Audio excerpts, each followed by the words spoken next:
Hello everyone, my self Vikas Saini welcoming you on this YouTube channel.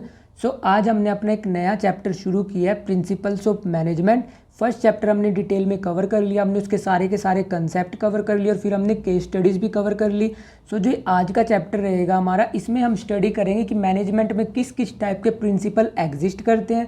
और इस video में basically हम discuss करेंगे सबसे पहले कि प्रिंसिपल क्या होता है, कितने टाइप के प्रिंसिपल्स होते हैं, और इसके अलावा आज इस वीडियो में हम डिस्कस करेंगे प्रिंसिपल्स के क्या क्या फीचर्स होते हैं और उसके क्या क्या बेनिफिट्स होते हैं। ये वीडियो आपकी टोटली बेसिक रहेगी और जो हमारी नेक्स्ट वीडियो रहेगी इससे अगली, उसमें हम डिस्कस करेंगे जो आपके सिलेबस में डिफरेंट प्रिंसिपल्स दे रखे हैं वो हम नेक्स्ट वीडियो में डिस्कस करेंगे। आज की वीडियो में बेसिकली हम ये देखेंगे कि प्रिंसिपल्स क्या होते हैं, मैनेजमेंट टेक्निक्स क्या होती हैं, वैल्यूज़ क्या होती है और इसके अलावा features and significance of principle आज इस वीडियो में हम डिटेल में डिस्कस करेंगे। चलिए पढ़ते हैं फिर।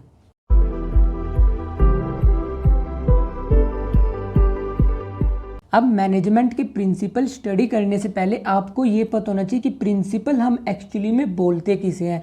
आपने जैसे क्लास 10 तक काफ़ी सारे प्रिंसिपल पढ़ रखे होंगे, न्यूटन के प्रिंसिपल पढ़े होंगे आपने। इसके अलावा बायो में अलग प्रिंसिपल्स होते हैं, केमिस्ट्री में अलग प्रिंसिपल होते हैं। सबसे पहले हम प्रिंसिपल की डेफिनेशन देख लेते हैं कि प्रिंसिपल का एक्चुअली में मतलब क्या होता है। Principle is a statement which reflect the fundamental truth about some phenomena based on cause and effect relationship. Principle हमारी एक वो स्टेटमेंट होती है जो कि हमें फंडामेंटल ट्रूथ बताती है किसके रिगार्डिंग।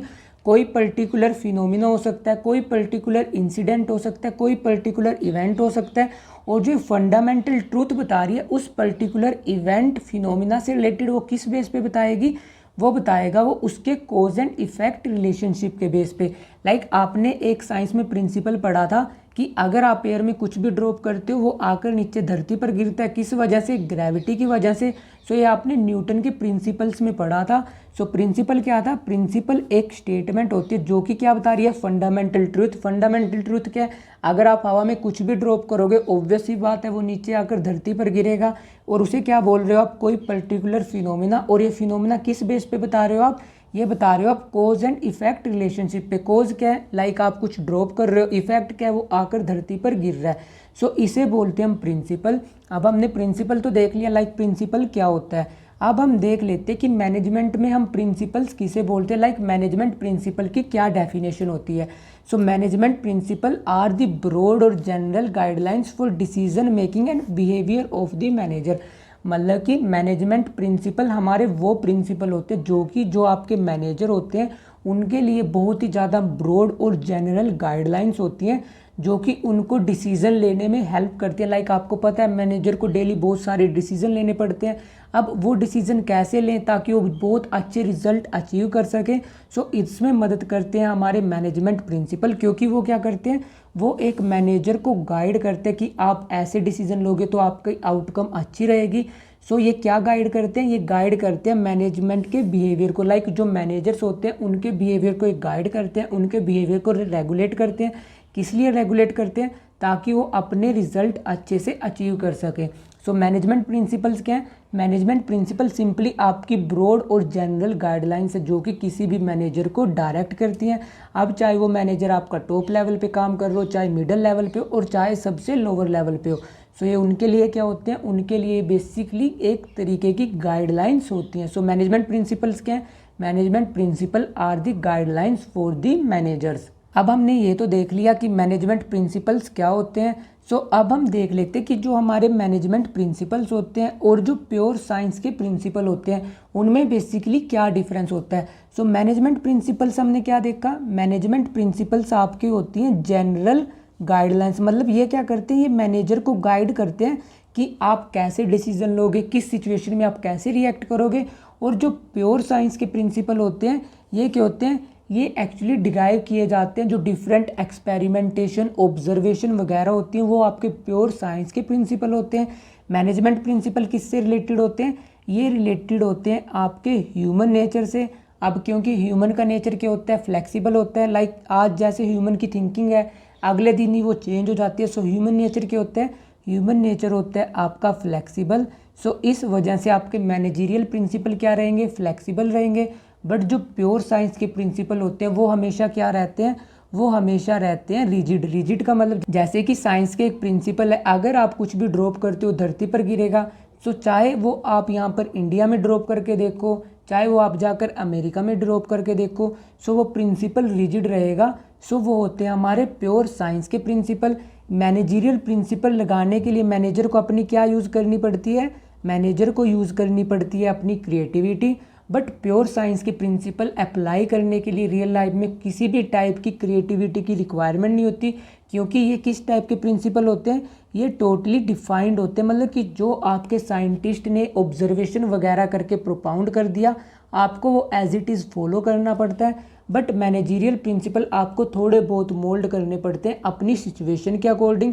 सो मैनेजरियल प्रिंसिपल और प्योर साइंस प्रिंसिपल के बीच में क्या क्या डिफरेंसेस होते हैं वो हमने देख लिए। ये हमने क्या देखा था कि ये फ्लेक्सिबल रहते हैं, बट ये क्या रहते हैं, जो प्योर साइंस के प्रिंसिपल होते हैं ये हमेशा एब्सोल्यूट रहते हैं। एब्सोल्यूट रहने का मतलब जैसे हैं वैसे ही आप इनको इम्प्लीमेंट करोगे। सो ये कुछ डिफरेंसेस थे मैनेजरियल प्रिंसिपल और प्योर साइंस प्रिंसिपल के बीच में। अब हम देख लेते हैं अपना नेक्स्ट कंसेप्ट कि मैनेजमेंट टेक्निक्स क्या होती हैं। मैनेजमेंट टेक्निक हम बेसिकली बोलते किसे हैं। अब आपको अगर कोई भी रिजल्ट अचीव करना पड़ता है तो आपको बहुत सारे स्टेप्स परफॉर्म करने पड़ते हैं, बहुत सारे प्रोसीजर फॉलो करने पड़ते हैं।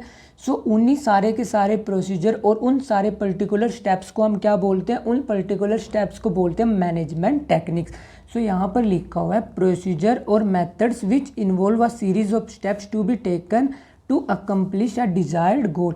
मतलब कि अगर आपको अपना कोई गोल अचीव करना है सो आपको काफ़ी सारे स्टेप्स लेने पड़ेंगे, मतलब डिफरेंट एक्टिविटीज़ परफॉर्म करनी पड़ेगी। और उन सब को हम क्या बोलते हैं, उन सब को बोलते हैं management techniques. So management principle और मैनेजमेंट टेक्निक्स में क्या डिफरेंस है। बेसिकली प्रिंसिपल क्या है आपके लिए जनरल गाइडलाइंस, और मैनेजमेंट टेक्निक्स क्या है कि आपको क्या क्या प्रोसीजर, क्या क्या मेथड्स, क्या क्या स्टेप्स लेने पड़ेंगे अगर आपको अपना ऑब्जेक्टिव अचीव करना है। सो मैनेजमेंट प्रिंसिपल और मैनेजमेंट टेक्निक्स में क्या डिफरेंस होता है ये भी हमने डिटेल में कवर कर लिया। अब हम देख लेते हैं कि मैनेजमेंट वैल्यूज़ हम किसे बोलते हैं। सो वैल्यूज़ क्या होती हैं, वैल्यूज़ आपका मोरल बिहेवियर होता है। लाइक आपको सोसाइटी में अगर सर्वाइव करना है सो आपको कुछ moral principles, moral values follow करनी पड़ती हैं। लाइक आपको सच बोलना पड़ता है, ट्रस्ट करना पड़ता है। सो इसको बोलते हैं हम वैल्यूज़। सो मैनेजमेंट वैल्यूज़ की डेफिनेशन क्या है, values are the general rules, मतलब कि वो रूल्स जो आपको नॉर्मली फॉलो करने पड़ते हैं for the behaviour of the individual in the society form through common practice.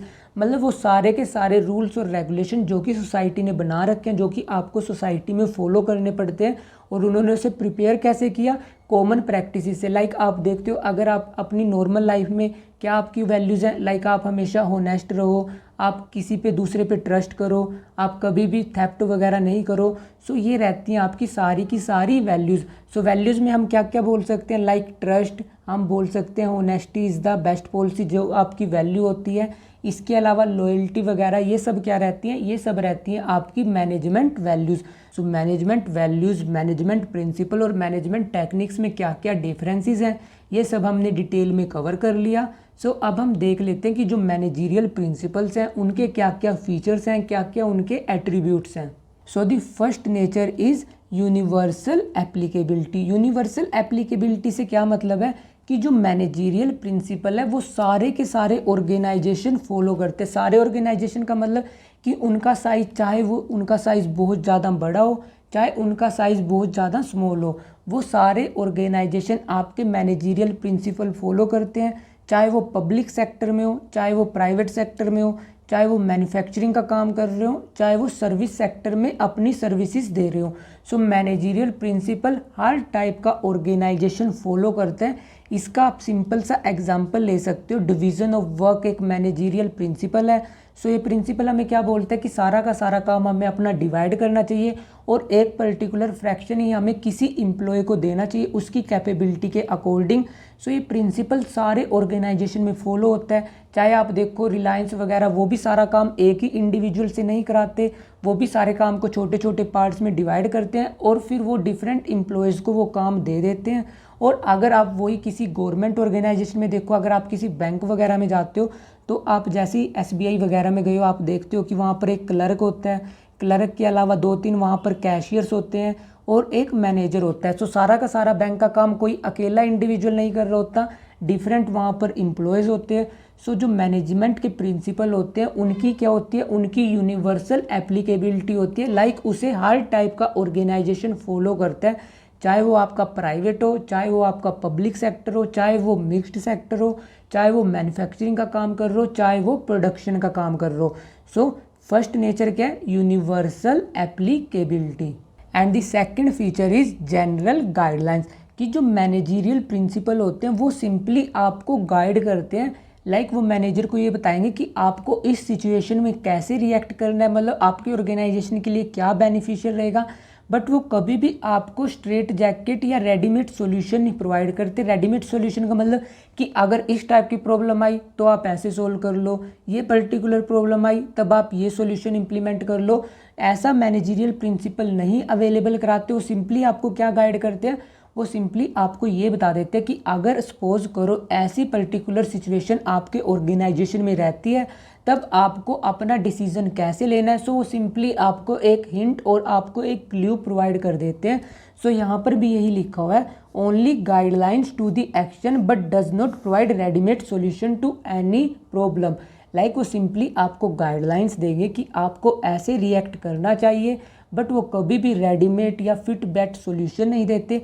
Like अगर आपके सपोज करो ऑर्गेनाइजेशन में फाइट हो चुकी है तो आप ऐसे कर लो ऐसे कर लो, डिटेल में सॉल्यूशन नहीं देते, बट वो आपको हिंट देंगे कि आपको अपने ऑर्गेनाइजेशन का जो इंटरेस्ट है, लाइक जो ऑर्गेनाइजेशन के ऑब्जेक्टिव है उसको प्रायोरिटी देनी है, ना कि किसी इंडिविजुअल ऑब्जेक्टिव को। सो ऐसे वो आपको नॉर्मल गाइडलाइंस देते हैं। सो यहाँ पर एक एग्जांपल लिखा है कि अगर कन्फ्लिक्ट हो जाता है दो डिपार्टमेंट के बीच में, लाइक अभी हम ले लेते हैं एक डिपार्टमेंट ले लेते हैं सेल्स डिपार्टमेंट, दूसरा डिपार्टमेंट ले लेते हैं हम परचेज। सो आपको पता है दोनों के दोनों डिपार्टमेंट आपके लिए इक्वली इंपॉर्टेंट है, अगर परचेज नहीं होगी तब तक सेल नहीं हो सकती। सो जो ये मैनेजरियल प्रिंसिपल है ये आपको क्या गाइड करेंगे कि अगर दो डिपार्टमेंट के बीच में फाइट हो जाती है तब आपको ऑर्गेनाइजेशन के ऑब्जेक्टिव को इम्पोर्टेंस देनी है या इन दो पर्टिकुलर डिपार्टमेंट के ऑब्जेक्टिव्स को इम्पोर्टेंस देनी है। सो ये आपको एक तरीके से जनरली मतलब नॉर्मल गाइड कर देते हैं, बट कभी भी रेडीमेड सॉल्यूशन नहीं देंगे कि अगर इनके बीच में फाइट हो रही है तो आप ये पर्टिकुलर स्ट्रेटेजी लगा लो, इससे आपकी प्रॉब्लम सोल्व होगी। ऐसा कभी नहीं होते, सिंपली आपको नॉर्मल गाइड कर देते हैं। उसके बाद हमारा थर्ड फीचर है formed by practice and experimentation, मतलब कि जो मैनेजरियल प्रिंसिपल है ये कैसे प्रिपेयर हुए।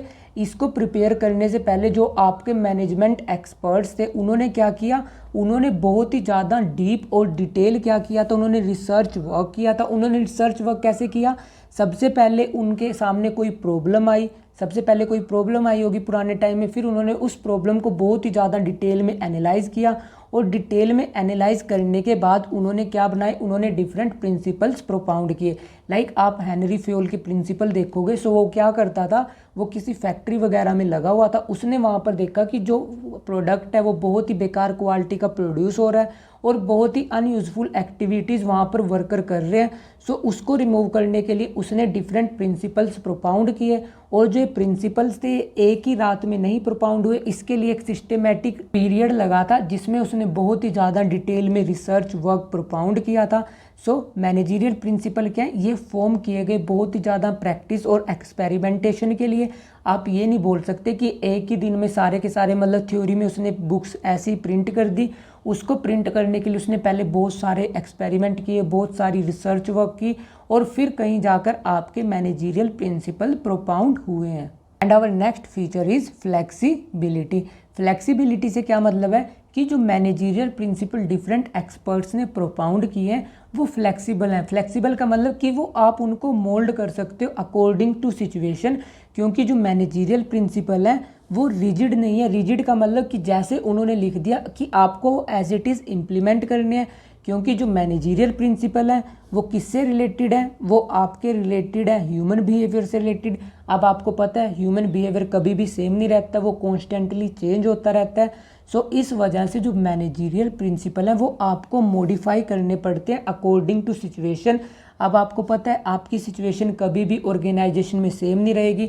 लाइक आपके ऑर्गेनाइजेशन में आज अलग तरीके से डिस्प्यूट हो रहे होंगे और जो फ्यूचर में डिस्प्यूट होंगे उनके रीज़न अलग रहेंगे। आज का बिजनेस इन्वायरमेंट अलग रहेगा, आज की बिजनेस की टेक्निक्स अलग रहेंगी, और जो फ्यूचर का बिजनेस इन्वायरमेंट रहेगा, जो बिजनेस को इम्पैक्ट करेगा, वो अलग तरीके से रहेगा। आज की गवर्नमेंट अलग है, फ्यूचर में गवर्नमेंट अलग रहेगी। सो जो मैनेजीरियल प्रिंसिपल हैं वो आपके फ्लेक्सिबल हैं। फ्लेक्सिबल का मतलब कि आप उनको मॉडिफाई कर सकते हो अकॉर्डिंग टू सिचुएशन। लाइक आप एक मैनेजीरियल प्रिंसिपल स्टडी करोगे, grant of authority and responsibility. So अब किस एम्प्लॉय को कितनी अथॉरिटी देनी है, अब ये डिपेंड करेगा आपकी सिचुएशन के अकॉर्डिंग। लाइक अगर आपको पता है आपके एम्प्लॉय में सिर्फ एक ही एम्प्लॉय है, तब तो आप पूरी की पूरी अथॉरिटी उसी को दोगे। बट अगर आपके ऑर्गेनाइजेशन में एक से ज़्यादा वर्कर काम कर रहे हैं, तब आपको वो अथॉरिटी डिस्ट्रीब्यूट करनी पड़ेगी ताकि हर एम्प्लॉय अपना काम बहुत अच्छे से कर सके। सो जो मैनेजीरियल प्रिंसिपल हैं वो बहुत ही ज़्यादा फ्लेक्सिबल हैं। फ्लेक्सिबल से मतलब आप इसको मोल्ड करते हो अपनी सिचुएशन के अकॉर्डिंग। जैसे आपको रिजल्ट अचीव करने हैं, आपको उसी सिचुएशन के अकॉर्डिंग, उसी करंट सिनेरियो के अकॉर्डिंग अपने प्रिंसिपल को थोड़ा बहुत मोल्ड करके इम्प्लीमेंट करना पड़ता है। And our next feature is mainly behaviour. अब जो आपके मैनेजीरियल प्रिंसिपल हैं ये किससे रिलेटेड है, ये डायरेक्टली रिलेटेड है आपके ह्यूमन बिहेवियर से रिलेटेड। लाइक ह्यूमन बिहेवियर, जो आपके ऑर्गेनाइजेशन में डिफरेंट वर्कर काम कर रहे हैं, डिफरेंट मैनेजर काम कर रहे हैं, जो आपस में एक दूसरे के, कोई सबॉर्डिनेट होगा, कोई सुपीरियर होगा, अब उनके बिहेवियर को हम कैसे मॉडिफाई कर सकते हैं। सो मैनेजीरियल प्रिंसिपल इसी पे एम्फेसाइज करते हैं। ये एम्फेसाइज करते हैं कि जो आपके वर्कर काम कर रहे हैं, लाइक आपने स्टडी किया था आपके ऑर्गेनाइजेशन में 3 लेवल्स होते हैं, उसके नीचे वर्कर काम कर रहे होते हैं। अब डिफरेंट लेवल ऑफ मैनेजमेंट में हम कैसे बेटर रिलेशनशिप एस्टाब्लिश कर सकते हैं। सो मैनेजीरियल प्रिंसिपल इस पे एम्फेसाइज करते हैं। लाइक हम बेटर फंक्शनिंग कैसे कर सकते हैं अपने ऑर्गेनाइजेशन की, कैसे हम ह्यूमन और मटेरियल रिसोर्सेज को अच्छे से एस्टाब्लिश करके उनका प्रॉपर यूज़ कर सकते हैं। सो ये गाइड करते हैं आपके मैनेजीरियल प्रिंसिपल। उसके बाद हमारा नेक्स्ट फीचर है कॉज एंड इफेक्ट रिलेशनशिप। अब जो मैनेजीरियल प्रिंसिपल हैं ये हमें ये बताते हैं कि अगर आप कोई पर्टिकुलर प्रिंसिपल किसी पर्टिकुलर सिचुएशन में लगाओगे तब उसका अल्टीमेट रिजल्ट क्या आएगा। सो जो मैनेजीरियल प्रिंसिपल है ये कॉज एंड इफेक्ट रिलेशनशिप के ऊपर डिपेंड है। सो यहाँ पर लिखा हुआ है these principle tell us if a particular principle is applied in a particular situation what might be the result. Like आप डिफरेंट प्रिंसिपल स्टडी करोगे अपनी नेक्स्ट वीडियो में, वहाँ पर आप देखोगे कि अगर आप कोई पर्टिकुलर प्रिंसिपल इस सिचुएशन में लगाओगे तो उसका अल्टीमेट रिजल्ट क्या आएगा। सो क्योंकि जो आपके मैनेजीरियल प्रिंसिपल होते हैं, जो आप मैनेजमेंट के प्रिंसिपल होते हैं, वो किस पे डिपेंड होते हैं, वो डिपेंड होते हैं आपके कॉज एंड इफेक्ट रिलेशनशिप के बेस पे। क्योंकि जो मैनेजमेंट के एक्सपर्ट्स थे जिन्होंने ये प्रिंसिपल्स प्रोपाउंड किए, उन्होंने क्या कर रखी है, उन्होंने अपनी रिसर्च करी, उन्होंने डीप एनालिसिस किया, तब जाकर उन्होंने कहीं cause and effect relationship establish की है। सो जो एक कॉज एंड इफेक्ट रिलेशनशिप होते हैं ये कभी भी परफेक्ट नहीं होते। ये आपको जस्ट ये बताता है कि अगर ऐसा करोगे तो ऐसा हो सकता है, बट कभी भी ये 100% आपको एश्योर नहीं करेगा। लाइक आपने ये प्रिंसिपल फॉलो कर लिया तब आपका रिजल्ट 100% ऐसा आएगा, मतलब 50-50 की सिचुएशन होती है। Like they can not state the perfect absolute result. Like अगर आप इक्विटी का प्रिंसिपल फॉलो कर रहे हैं तब आपको प्रिंसिपल सिंपली ये गाइड करेगा कि आपके रिजल्ट ऐसे आ सकते हैं, बट प्रिंसिपल आपको कभी भी एश्योर नहीं करेंगे। लाइक आपने इक्विटी का प्रिंसिपल फॉलो कर लिया तब आपके रिजल्ट 100% जो प्रिंसिपल में लिखा हुआ है वैसा ही आएगा। क्योंकि ये प्रिंसिपल किससे रिलेटेड होते हैं, ये प्रिंसिपल रिलेटेड होते हैं आपके ह्यूमन से रिलेटेड। अब ह्यूमन का बिहेवियर कभी भी फिक्स नहीं रहता। सो इस वजह से जो कॉज एंड इफेक्ट रिलेशनशिप होता है वो कभी भी एब्सोल्यूट नहीं होता। उसके बाद हमारा नेक्स्ट फीचर है कॉन्टीजेंट। कॉन्टीजेंट का मतलब क्या है कि जो मैनेजीरियल प्रिंसिपल है, जो आप अपनी नेक्स्ट वीडियो में स्टडी करोगे, उनकी एप्लीकेशन डिपेंड करती है सिचुएशन टू सिचुएशन। लाइक अब किस सिचुएशन में आपको प्रिंसिपल लगाना है, किस में नहीं लगाना, ये टोटली डिपेंड करेगा आपके उस पर्टिकुलर टाइम पीरियड पे। लाइक यहाँ पर लिखा हुआ है managerial principle dependent upon the situation prevailing in the organisation. Like अब किसी पर्टिकुलर सिचुएशन में आपके लिए प्रिंसिपल बहुत ज़्यादा हेल्पफुल रहेंगे और कोई पर्टिकुलर सिचुएशन ऐसी रहेंगी जहाँ पर आपको अगर वो प्रिंसिपल इम्प्लीमेंट ना भी करोगे तब भी आप अपने रिजल्ट अच्छे अचीव कर सकते हो। So managerial principle depend upon situation to situation, ये कभी भी फिक्स और परमानेंट नहीं होते। लाइक आपको ये परमानेंटली अप्लाई करने ही करने हैं। सो क्योंकि इनकी एप्लीकेशन क्या होती है, इनकी एप्लीकेशन डिपेंड अप होती है upon situation, upon particular circumstances. So managerial principle क्या होते हैं, मैनेजरियल प्रिंसिपल आपके रहते हैं कॉन्टीजेंट। सो ये हमने देख लिया कि जो मैनेजमेंट के प्रिंसिपल होते हैं उसके क्या क्या फीचर्स होते हैं, उसकी क्या क्या विशेषताएं होती है। अब हम इसका नेक्स्ट टॉपिक डिटेल में कवर कर लेते हैं। So our next topic is significance of principles of management. Like आप मैनेजमेंट के प्रिंसिपल्स अप्लाई करोगे अपने ऑर्गेनाइजेशन में, उसके आपको क्या क्या बेनिफिट्स होंगे। So our first benefit is providing manager with useful insight into reality. Like ये मैनेजर को यूजफुल इंसाइट प्रोवाइड करते हैं रियलिटी से रिलेटेड। सो अगर कोई भी मैनेजर है और वो मैनेजमेंट के प्रिंसिपल फॉलो करता है तो वो उसको क्या प्रोवाइड करेगा, यूजफुल गाइडलाइंस देगा। गाइडलाइंस का मतलब कि आप इस पर्टिकुलर सिचुएशन में ऐसे रिएक्ट करो, इस पर्टिकुलर सिचुएशन में आप ऑर्गेनाइजेशन के इंटरेस्ट को देखकर चलो। सो ये कौन प्रोवाइड करता है, ये प्रोवाइड करते हैं जो आपके मैनेजरियल प्रिंसिपल होते हैं। इसके अलावा ये आपके मैनेजर्स की नॉलेज को इम्प्रूव करते हैं, उसकी अंडरस्टैंडिंग को इम्प्रूव करता है और उसकी एबिलिटी को इम्प्रूव करता है। और मैनेजमेंट प्रिंसिपल क्योंकि आपके रिसर्चर्स ने प्रोवाउंड किए, उन्होंने बहुत ज़्यादा रिसर्च वर्क किया था इन प्रिंसिपल को लिखने से पहले। सो ये मैनेजर्स को क्या हेल्प करते हैं, ये मैनेजर्स को उनकी पास्ट मिस्टेक से लर्न करने में मदद करते हैं। लाइक आपने प्रीवियस टाइम में कोई मिस्टेक करी है, आप उसको अब कैसे इग्नोर कर सकते हो, आप उससे कैसे ओवरकम कर सकते हो। सो ये गाइड करते हैं आपके मैनेजरियल प्रिंसिपल। और ये मैनेजमेंट को क्योंकि जब वो अपनी मिस्टेक्स को अवॉइड करेंगे, ऑब्वियस सी बात है वो रिसोर्सेज की वेस्टेज को कम करेंगे। सो ये बेनिफिट्स अवेलेबल होते हैं आपके मैनेजर्स को जब वो मैनेजमेंट के प्रिंसिपल फॉलो करते हैं। ये बेसिकली उनको एक तरीके से गाइड करती है, लाइक इस सिचुएशन में आप ऐसे रिएक्ट करो, और उनकी जो मिस्टेक्स होती हैं उनको दूर करने में हेल्पफुल रहते हैं आपके मैनेजरियल प्रिंसिपल। उसके बाद नेक्स्ट बेनिफिट क्या है, optimum utilisation of resources and effective administration. अब ऑप्टिमम यूटिलाइजेशन ऑफ रिसोर्सेज से क्या मतलब है कि सबसे अच्छा यूटिलाइजेशन, आप मैक्सिमम यूटिलाइजेशन कैसे कर सकते हो अपने रिसोर्सेज का, उसे बोलते हैं हम ऑप्टिमम यूटिलाइजेशन। और इफेक्टिव एडमिनिस्ट्रेशन से मतलब होता है कि आप अपने ऑर्गेनाइजेशन को कैसे सबसे बेस्ट तरीके से चला सकते हो, उसे बोलते हो आप इफेक्टिव एडमिनिस्ट्रेशन। अब ऑप्टिमम यूटिलाइजेशन और इफेक्टिव एडमिनिस्ट्रेशन कैसे पॉसिबल है इन प्रिंसिपल के थ्रू। अब आपको पता है कोई भी ऑर्गेनाइजेशन होता है वो दो टाइप के रिसोर्सेज यूज़ करता है। एक होते हैं उनमें से ह्यूमन रिसोर्सेज, लाइक जो आपके लेबरर, एम्प्लॉयर, एम्प्लॉयज़ ये सब होते हैं। दूसरे होते हैं आपके मटेरियल रिसोर्सेज। मटेरियल रिसोर्सेज में क्या क्या होता है, लाइक जो आप रॉ मटेरियल यूज़ करोगे, इसके अलावा जो आप मशीन्स यूज़ करोगे, वो रहते हैं आपके मटेरियल रिसोर्सेज में। अब कोई भी ऑर्गेनाइजेशन ये दो टाइप के रिसोर्सेज यूज़ करता है। अब जो मैनेजमेंट प्रिंसिपल होते हैं वो आपको कॉज एंड इफेक्ट रिलेशनशिप बताते हैं। लाइक अगर आप ये पर्टिकुलर प्रिंसिपल इस सिचुएशन में लगाओगे तो रिजल्ट क्या रहेगा। सो ये और जो आपके ऑर्गेनाइजेशन होता है उसमें जो मैनेजर्स काम कर रहे होते हैं उनको हिट एंड ट्रायल अप्रोच को दूर करने में मदद करता है। और हिट एंड ट्रायल अप्रोच क्या होती है, हिट एंड ट्रायल अप्रोच होती है लाइक सबसे पहले आप ट्राई करके देखते हो, फिर अपनी मिस्टेक से लर्न करते हो। बट मैनेजमेंट प्रिंसिपल उन्होंने बहुत ज़्यादा रिसर्च करके प्रोपाउंड की है। सो क्या क्या मिस्टेक्स होती हैं वो मैनेजमेंट प्रिंसिपल्स में ऑलरेडी स्पेसिफाई कर रखा है और आप उनसे कैसे ओवरकम कर सकते हो। सो हिट एंड ट्रायल अप्रोच से जितनी भी वेस्टेज होती है वो सारी की सारी रिड्यूस हो जाती है जब आप मैनेजरियल प्रिंसिपल फॉलो करते हो। उसके अलावा जब आप मैनेजरियल प्रिंसिपल फॉलो करोगे ये आपको गाइड करेंगे। सो आप सारी की सारी एक्टिविटी प्लान करके चलोगे और आपका ऑर्गेनाइजेशन सिस्टमेटिक वे से रन करेगा और आप कोई भी डिसीजन बायसनेस और प्रिजुडाइज के बेस पे नहीं लोगे। And the next benefit is scientific decision.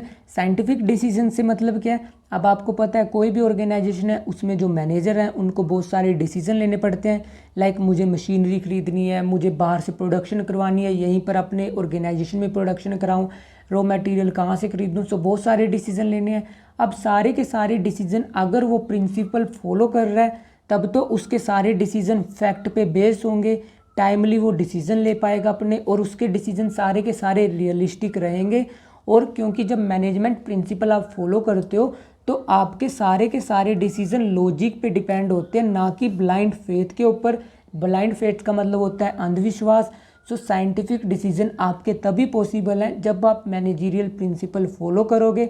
अगर आप मैनेजरियल प्रिंसिपल नहीं फॉलो करते तो आपके डिसीजन कभी भी 100% एक्यूरेट नहीं हो सकते, क्योंकि आप उसमें अपनी एजम्पशन, अपनी कंसेप्ट्स वगैरह ज़रूर लगाओगे। बट अगर आप मैनेजरियल प्रिंसिपल फॉलो करते हो, क्योंकि ये प्रिंसिपल प्रिपेयर होने से पहले बहुत सारी रिसर्च हो चुकी है, बहुत सारी डीप एनालिसिस हो चुका है, और वो आपके एक्सपर्ट्स ने उस टाइम की सिचुएशन को देखकर किया था। सो इसलिए आपके डिसीजन ज़्यादा साइंटिफिक रहते हैं एज़ कम्पेयर टू अगर आप बिना प्रिंसिपल फॉलो किए अपने डिसीजंस को लेते हो। उसके बाद हमारी नेक्स्ट इंपॉर्टेंस है मीटिंग चेंजिंग इन्वायरमेंट रिक्वायरमेंट। अब आपको पता है आपका जो बिजनेस इन्वायरमेंट होता है, लाइक जो आपके लीगल फोर्सेस होते हैं जो आपके बिजनेस को इम्पैक्ट कर रहे हैं, टेक्नोलॉजी होती है, आपके सप्लायर्स होते हैं, सो वो कॉन्स्टेंटली चेंज होते रहते हैं, उनमें बहुत सारे चेंजेस आते रहते हैं। अब आप इन सारे चेंजेस की वजह से आपका बिजनेस इन्वायरमेंट क्या हो जाता है, आपका बिजनेस इन्वायरमेंट डायनेमिक हो जाता है, क्योंकि आज जो सिचुएशन है फ्यूचर में वो चेंज हो जाएंगी। सो इस वजह से डेली डेली नई टेक्निक आ रही हैं, प्रोडक्शन के नए मेथड आ रहे हैं, प्रोक्यूरमेंट के नए मेथड आ रहे हैं, नई मशीन्स मैन्युफैक्चर होकर आ रही हैं। सो इस वजह से जो मैनेजरियल प्रिंसिपल होते हैं वो एक्सपर्ट ने कैसे बनाए थे, उन्होंने वो फ्लेक्सिबल बनाए थे। सो जब आप मैनेजमेंट प्रिंसिपल को फॉलो करोगे आपका ऑर्गेनाइजेशन भी कैसा रहेगा, क्योंकि अगर आपका मैनेजर प्रिंसिपल फॉलो कर रहे हैं ऑब्वियस सी बात है वो फ्लेक्सिबिलिटी पे ज़्यादा एम्फेसाइज करेगा। सो आपका ऑर्गेनाइजेशन भी फ्लेक्सिबल रहेगा, मतलब वो कभी भी पुरानी टेक्निक्स को हमेशा के लिए नहीं फॉलो करेगा, वो कॉन्स्टेंटली अपग्रेड करता चलेगा। लाइक जो मैनेजर्स होते हैं वो तुरंत ही अगर मार्केट में कोई नई मशीनरी आती है वो तुरंत ही अपनी फैक्ट्री में इंस्टॉल करा देंगे। सो ये बेनिफिट होता है आपके प्रिंसिपल्स का। लाइक अगर मैनेजर प्रिंसिपल फॉलो कर रहा है तो वो जो रिक्वायरमेंट होती है, like business environment constantly change हो रहा है, उसको वो ईजिली सेटिस्फाई कर पाता है और वो हमेशा कॉम्पिटिटर से एक स्टेप अहेड रहता है। And the next significance is fulfilling social responsibility. अब सोशल रिस्पॉन्सिबिलिटी से क्या मतलब है, लाइक जो आपका बिजनेस है वो कहाँ पर एग्जिस्ट करता है, सोसाइटी में, और वो किससे फॉर्म होता है, सोसाइटी से ही। लाइक वो किसकी क्रिएशन है, सोसाइटी की, वो सोसाइटी के रिसोर्सेज यूज़ करता है, लाइक सोसाइटी से रॉ मटेरियल लिया उसी का प्रोडक्ट बनाकर सोसाइटी में ही बेच देता है। सो जो मैनेजरियल प्रिंसिपल होते हैं वो मैनेजर्स को ये नहीं गाइड करते कि आप अपने ऑब्जेक्टिव्स कैसे अचीव करो, इसके अलावा वो उनको ये भी गाइड करते हैं कि आप अपनी सोशल रिस्पॉन्सिबिलिटी को कैसे फुलफ़िल कर सकते हो। फुलफ़िल करने का मतलब कि आप सोसाइटी को कैसे इंप्रूव कर सकते हो, लाइक आप सोसाइटी में स्कूल्स एस्टैब्लिश करा सकते हो, आप अच्छे प्रोडक्ट अवेलेबल करा सकते हो लोअर कॉस्ट पे। सो सोशल रिस्पॉन्सिबिलिटी को एक मैनेजर कब फुलफ़िल कर सकता है, जब वो मैनेजरियल प्रिंसिपल फॉलो करता है। लाइक जो ऑर्गेनाइजेशन में मैनेजरियल प्रिंसिपल फॉलो हो रहे होते हैं वो सोसाइटी को ज़्यादा इंपॉर्टेंस देते हैं as compared to those organisation जहाँ पर ये प्रिंसिपल्स कंसेप्ट्स वगैरह कुछ भी नहीं फॉलो होते। सो मैनेजरियल प्रिंसिपल किस चीज़ में हेल्प करते हैं, ये हेल्प करते हैं आपकी सोशल रिस्पॉन्सिबिलिटी की फुलफिलमेंट में। लाइक जो मैनेजर प्रिंसिपल फॉलो करेगा वो सोसाइटी के कंट्रीब्यूशन में कुछ ना कुछ कंट्रीब्यूट करेगा, लाइक वो अच्छे प्रोडक्ट अवेलेबल कराएगा, वो एम्प्लॉयमेंट जनरेट करेगा। तो मैनेजमेंट प्रिंसिपल का बेनिफिट रहता है कि वो सोसाइटी की डेवलपमेंट में हेल्पफुल होता है। उसके बाद हमारा नेक्स्ट बेनिफिट है management training education and research. अब management training education and research से क्या मतलब है, लाइक जब आप मैनेजमेंट के प्रिंसिपल पढ़ते हो, जो मैनेजर आपके प्रिंसिपल्स वगैरह को स्टडी करेंगे, जैसे ही वो प्रिंसिपल को डिटेल में उनसे गो थ्रू होंगे उनकी क्या इंप्रूव होगी, एक तो उनकी प्रैक्टिकल नॉलेज इंप्रूव होगी। लाइक जो एक्सपर्ट थे उन्होंने रिसर्च कर रखी होती है प्रिंसिपल बनाने से पहले, और साथ ही उनकी थ्योरेटिकल नॉलेज को भी इम्प्रूव करती है। सो जब वो प्रिंसिपल की बुक्स को डिटेल में स्टडी करेंगे, एक तो उनकी थ्योरेटिकल नॉलेज इंप्रूव होगी, उनकी प्रैक्टिकल नॉलेज इंप्रूव होगी, उनको ये पता चलेगा कि हम अपने ऑर्गेनाइजेशन को और अच्छे लेवल तक कैसे लेकर जा सकते हैं, हम अपने ऑर्गेनाइजेशन की एक्टिविटीज़ को कैसे मैनेज कर सकते हैं। सो ये सारे के सारे पॉसिबल कब हो सकते हैं, सारे के सारे आइटम आपके तभी पॉसिबल हो सकते हैं जब वो उन प्रिंसिपल को डिटेल में स्टडी करेंगे। सो ये एनकरेज करती है रिसर्चर को कि वो उसमें और ज़्यादा इम्प्रूवमेंट लेकर आए, क्योंकि जो आपके ऑर्गेनाइजेशन होते हैं वो इन सारे प्रिंसिपल से गो थ्रू क्यों होते हैं, क्योंकि एक तो उनके मैनेजर की प्रैक्टिकल नॉलेज इंप्रूव कर रहा है, उनकी थ्योरेटिकल नॉलेज इंप्रूव कर रहा है। तो इसी वजह से नए नए रिसर्चर इसमें रेगुलरली इम्प्रूवमेंट लेकर आते रहते हैं। लाइक पहले क्या होता था, डिवीज़न ऑफ वर्क सिर्फ और सिर्फ फैक्ट्री में इम्प्लीमेंट होता था, अब डिवीज़न ऑफ वर्क सारे के सारे ऑर्गेनाइजेशन में फॉलो हो रहा है। सो इसके अलावा जो आपके प्रोफेशनल कोर्सेज होते हैं, जैसे कि बीबी हो गया, एमबी हो गया, वहाँ पर भी आपको ये पूरे के पूरे प्रिंसिपल्स डिटेल में स्टडी करवाए जाते हैं ताकि आप एक अच्छे मैनेजर बन सको। सो मैनेजमेंट के जो प्रिंसिपल होते हैं वो उनको ट्रेनिंग भी प्रोवाइड कर रहे हैं, उनके लिए वो एजुकेशन भी प्रोवाइड कर रहे हैं। और रिसर्च किस लिए हो पा रही है? क्योंकि वो नए नए रिसर्चर को स्टिमुलेट कर रही है कि इसमें और ज़्यादा इम्प्रूवमेंट लेकर आओ ताकि आप अपने ऑर्गेनाइजेशन के रिजल्ट बहुत अच्छे तरीके से अचीव कर सको। सो ये सारे थे benefits of principles of management. So आज इस वीडियो में बेसिकली हमने डिटेल में देखा लाइक मैनेजमेंट के क्या क्या फीचर्स होते हैं, मैनेजमेंट प्रिंसिपल के क्या क्या फीचर्स होते हैं। उसके बाद हमने देखा कि इसकी क्या क्या सिग्निफिकेंस है। सो आज की वीडियो में सिर्फ इतना ही। जो हमारी नेक्स्ट वीडियो रहेगी उसमें हम डिटेल में कवर करेंगे कि मैनेजमेंट के कितने प्रिंसिपल्स होते हैं। आपकी बुक्स में 2 टाइप के एक्सपर्ट्स के प्रिंसिपल स्पेसिफाई कर रखे हैं। सो एक टाइप के प्रिंसिपल हम नेक्स्ट वीडियो में कवर करेंगे।